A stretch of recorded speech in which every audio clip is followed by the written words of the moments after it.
Nothing in this podcast or on our website should be construed as medical advice. Consult your healthcare provider for your individual nutritional and medical needs. The information presented is based on our research and is strictly that of the author and not necessarily those of any professional group or other individual. Hi, I'm Sue Becker from Bread Beckers. Welcome to Sue's Healthy Minutes. I'm so excited you've joined me today, and I hope this episode encourages you and allows you to find the answers you have been praying for the health of you and your family. Today, I want to share with you about the amazing army within us. With today's current health concerns, much attention and marketing are being given to boosting our immune systems. The idea of boosting one's immune system is intriguing to the scientific mind, to say the least. The immune system is exactly what the term implies. It's a system. It is more complex than just one entity. It does not stand alone.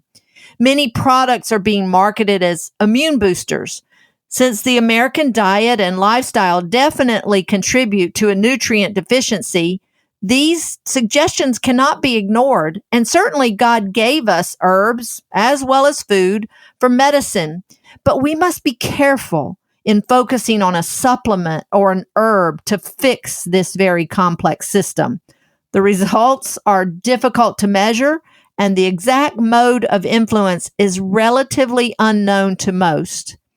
There is, however, one major player in our immune system whose role is more easily understood, and that is our gut and the organisms that live there.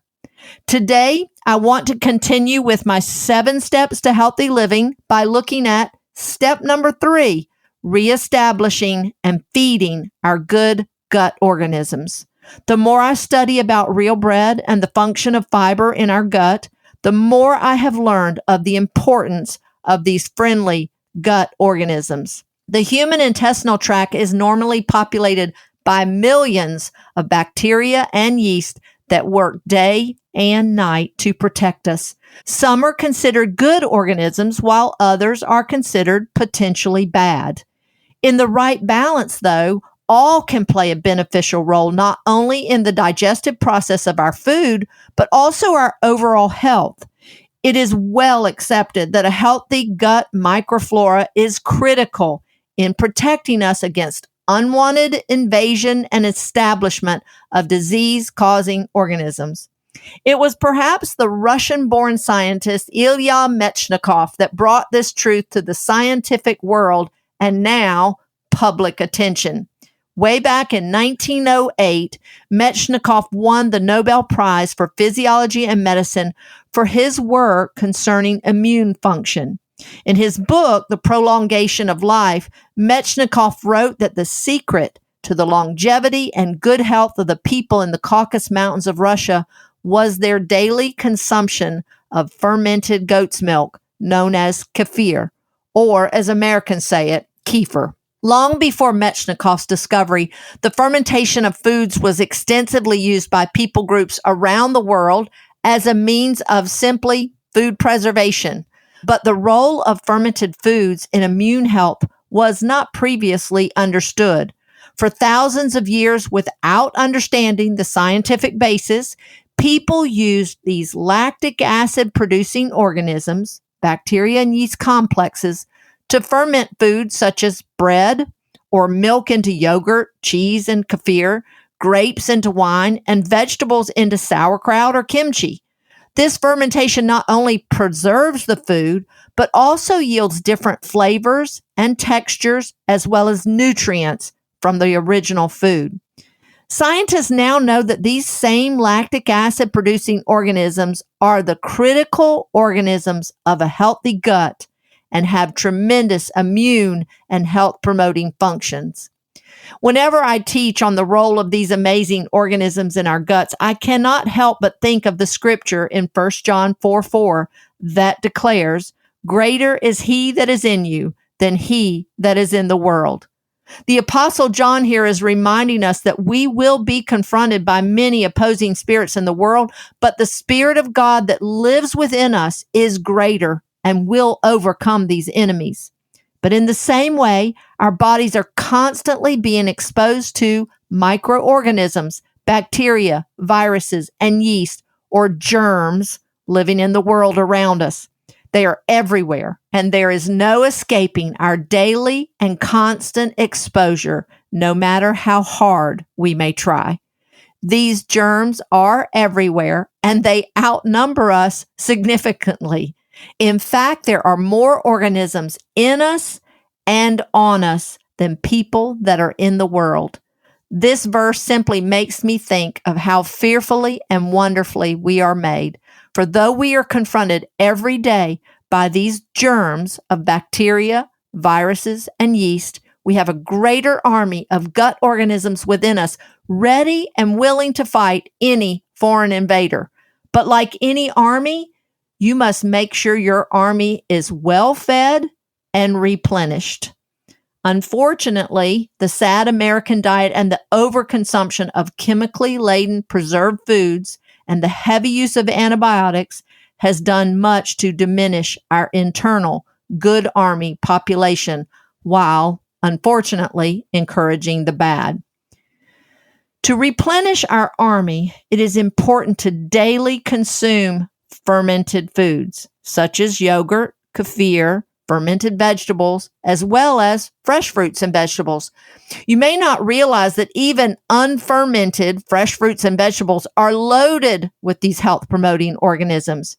It has recently been discovered that an apple has 100 million microbes in it and on it, many of which are known to be beneficial to humans.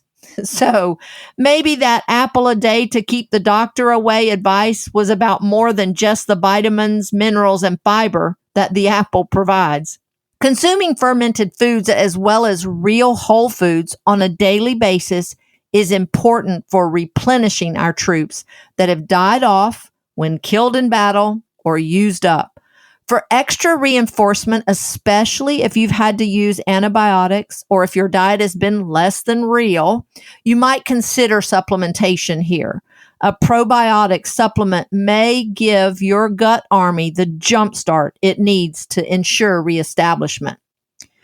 There is an abundance of probiotic supplements to choose from today, but after much research, I prefer a whole fermented food prebiotic and probiotic supplement called Light Years Ahead that we offer here at Becker's.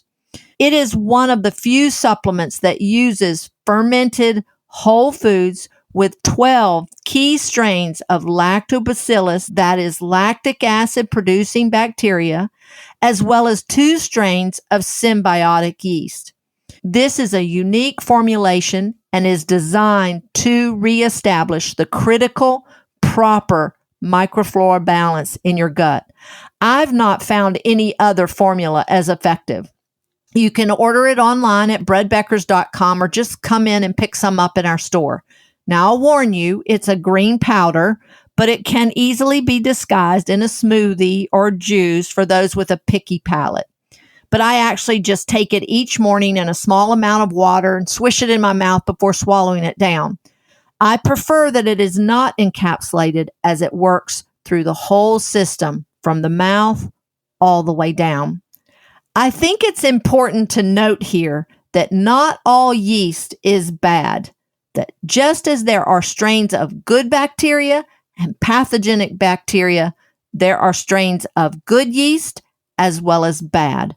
The strains of yeast in this probiotic, or the ones that rise our bread, for instance, those are good yeast. A healthy gut microbiome will have both and will help keep these pathogens in check. As we continue to replenish our army of organisms by including these fermented foods in our daily diet, it's equally important to feed them. A diet of fiber-rich foods such as fresh fruits and vegetables and legumes, but most especially whole grains, and of course, our real bread made from freshly milled flour, are the perfect food choices for not only you, but also your army within.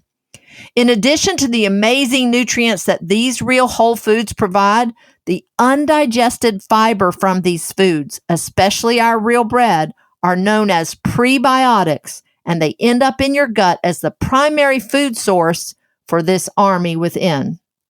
In episode 3, Digestion and Elimination, you might remember that we thoroughly discussed digestion and the role of fiber, mostly relating to our elimination process. We mentioned only briefly fiber's necessary role in a process called gut fermentation and the daily nutritional contribution this process alone gives to us. So today, I want to discuss in greater detail that gut fermentation. As discussed in episode 3, Digestion and Elimination, when a carbohydrate, such as the insoluble fiber found in the bran of whole grains, and of course, our real bread, is not capable of being digested, it enters the colon, where it begins to be feasted on or fermented by our good gut organisms. These non-digestible carbohydrates are known as prebiotics, as they support the growth of these beneficial organisms that live in our colon. As these organisms feed on this undigested fiber through fermentation, they produce an abundance of health-promoting nutrients. Your gut then has become its own fermented food factory as your army feeds and produces all kinds of beneficial nutrients, such as B vitamins, which are needed in almost every metabolic process in our bodies. They are critical for the energy production of every cell in our bodies, as well as cofactors in our sugar and our fat metabolism. Known as the anti-stress vitamins, we simply cannot get enough of these critical B vitamins through our diet alone. God gave us an amazing B vitamin factory right in our guts for free, as long as we replenish and feed these organisms daily. Vitamin K is another byproduct of gut fermentation, as well as enzymes to help the further breakdown of undigested food in our colon. But perhaps most significant to our health is the abundant production of numerous essential short-chain fatty acids, such as acetic acid, propionic acid, and butyric acid. These fatty acids have a significant effect in the colon by increasing the moisture and lowering the pH. This more acid environment is hostile to pathogenic organisms in our colon, such as E. coli. Studies show that these fatty acids also exhibit great anti-carcinogenic activity. Butyric acid in particular is the main source of energy for the cells of the mucosal lining of our colon, and therefore gives significant anti-inflammatory and healing protection to the gut lining of our colon. Through the process of gut fermentation, these organisms also produce their own antibiotics as they resist the hostile takeover of unfriendly organisms. They don't want these pathogens in our guts any more than we do. These nutrients are all made available to our bodies through absorption from our gut. Fiber from real whole grains and whole foods do so much more than just make you poop. They are a health-producing powerhouse in so many ways.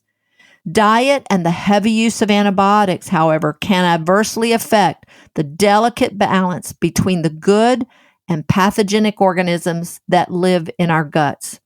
One common example of this imbalance is a problem known simply as a yeast infection. In actuality, it is an overgrowth of a particular pathogenic species of yeast known as Candida albicans, which all too often gets out of control, especially after antibiotics have been needed. Many Americans, both young and old, struggle with issues that can be directly attributed to an overgrowth of this strain of yeast, such as hyperactivity, brain fog, trouble sleeping, mood swings, and even learning and behavior difficulties. Many children have found help by simply getting the gut organisms in balance with a probiotic supplement and diet. There is one point that is important to make here before moving on to the practical steps of reestablishing our good gut organisms, and that is how these organisms, or lack of them, might relate to food allergies and intolerances. Over the past few years, I've had a growing concern about the number of people being diagnosed with food intolerances and other food allergies, particularly to gluten.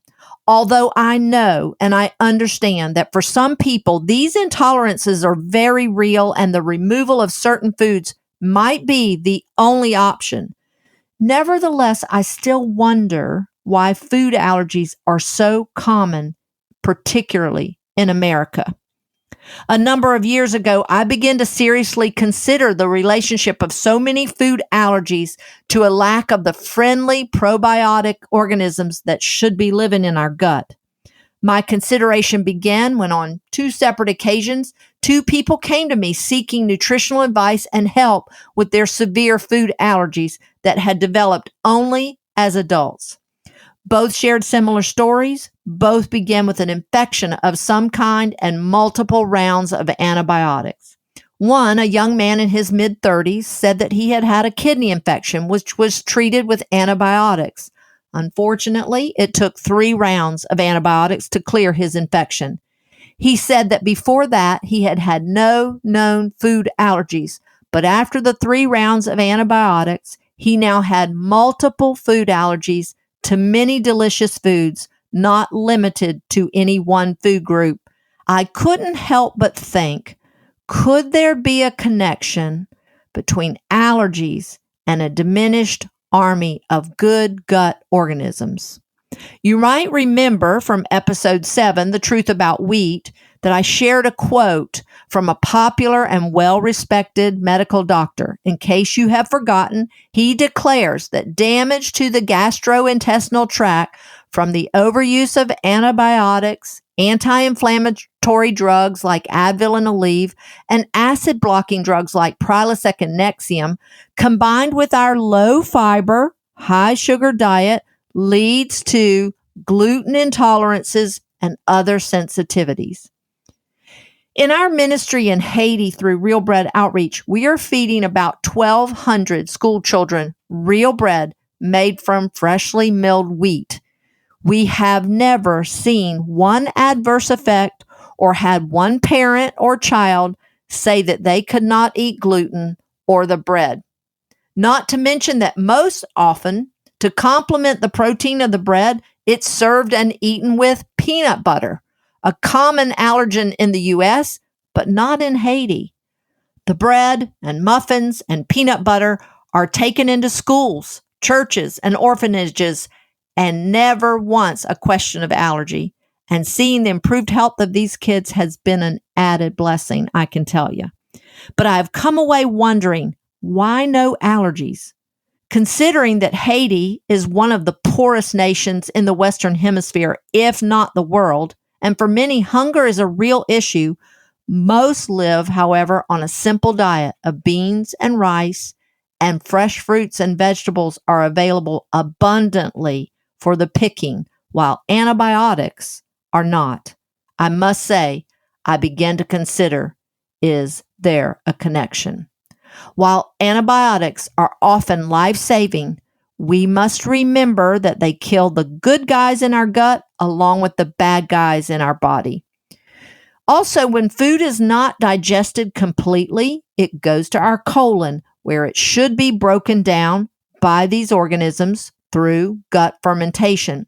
But if gut fermentation is limited because our good gut organisms are compromised, many of the undigested proteins can wreak havoc to our gut lining and villi and actually get absorbed through our now leaky gut and then recognized by our bodies as a foreign invader, often provoking an allergic reaction. Now, I want to emphasize that while allergies can be genetic and very serious, and your only option may be total elimination of that food, I have recently read several medical studies of reversing gluten allergies and other non-genetic food allergies by reestablishing our good gut organisms through probiotic and prebiotic supplementation and including fermented foods in the daily diet. The makeup of our good micro-flora will change and adapt to produce the enzymes needed to help us extract and process the nutrients we need from our foods. Now today, as in last week's episode, I don't want to just tell you or convince you that you need to reestablish your good gut organisms by eating fermented foods. I want to leave you with a few tips that I have learned along the way that have helped me make the change. Different fermented foods and beverages have different probiotic makeup, so enjoy a good variety and try to drink or eat some at every meal. In most other countries, and especially the Mediterranean, yogurt and fermented foods are part of every meal. America has certainly moved away from our roots. Yogurt is perhaps the most common and readily available of all the fermented foods offered in the store today. There is now actually a whole section of refrigerator space in the grocery store dedicated to the many yogurt choices.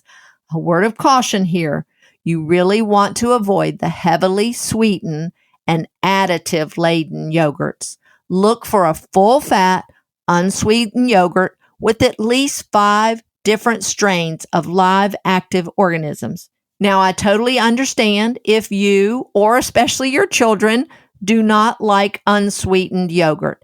Evidently, neither did Jesus. Now, before you laugh, let me just share with you. In Isaiah 7:14 and 15, Isaiah prophesies to Israel that the Lord himself will give them a sign and that a virgin will conceive and give birth to a son and shall call his name Emmanuel. Verse 15 then tells us that curds, the biblical equivalent for yogurt, and honey will he eat.